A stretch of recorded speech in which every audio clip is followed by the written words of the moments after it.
Item ಯಾವುದೇ ಇರಲಿ try ಮಾಡಿ ಆಚಿ ಚಿಕನ್ ಮಸಾಲಾ. ಕೆಎಸ್ಆರ್ಟಿಸಿ ಬಸ್ ಚಾಲಕನ ನಿಯಂತ್ರಣ ತಪ್ಪಿ ಬಸ್ಸೇ ಪಲ್ಟಿ ಹಾಕಿರುವಂತಹ ಘಟನೆ ಆಗಿ ಹೋಗಿದೆ. ಚಾಲಕನ ನಿಯಂತ್ರಣ ತಪ್ಪಿರುವಂತಹ ಪರಿಣಾಮ ಕೆಎಸ್ಆರ್ಟಿಸಿ ಬಸ್ ಈ ರೀತಿ ಪಲ್ಟಿ ಹೊಡೆದಿದೆ ಅನ್ನೋದ್ರ ಬಗ್ಗೆ ಮಾಹಿತಿ ಇದೆ. ಅದೃಷ್ಟವಶಾತ್ ಬಸ್ನಲ್ಲಿದ್ದ ಪ್ರಯಾಣಿಕರು ಎಲ್ಲರೂ ಕೂಡ ಪಾರಾಗಿದ್ದಾರೆ. ಚಿತ್ರದುರ್ಗ ಜಿಲ್ಲೆ ಚಳ್ಳಕೆರೆ ತಾಲೂಕಿನ ಹೆಗ್ಗೆರೆ ಬಳಿ ಆಗಿರುವ ಘಟನೆ ಇದು. ರಾಯಚೂರು ಕಡೆಯಿಂದ ಬೆಂಗಳೂರಿಗೆ ಹೋಗ್ತಿತ್ತಂತೆ ಈ ಬಸ್ನಲ್ಲಿದ್ದ 20ಕ್ಕೂ ಹೆಚ್ಚು ಮಂದಿಗೆ ಸಣ್ಣ ಪುಟ್ಟ ಗಾಯಗಳಾಗಿದ್ದು ಚಳ್ಳಕೆರೆ ಸಾರ್ವಜನಿಕ ಆಸ್ಪತ್ರೆಗೆ ಗಾಯಾಳುಗಳನ್ನು ರವಾನೆ ಕೂಡ ಮಾಡಲಾಗಿದೆ.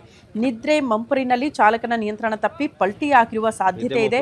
ಸ್ಥಳಕ್ಕೆ ಪಿಐ ಕುಮಾರ್ ಭೇಟಿ ಕೊಟ್ಟಿದ್ದು ಪರಿಶೀಲನೆ ಮಾಡ್ತಿದ್ದಾರೆ ಅನ್ನೋದ್ರ ಬಗ್ಗೆ ಮಾಹಿತಿ ಸಿಗ್ತಾ ಇದೆ.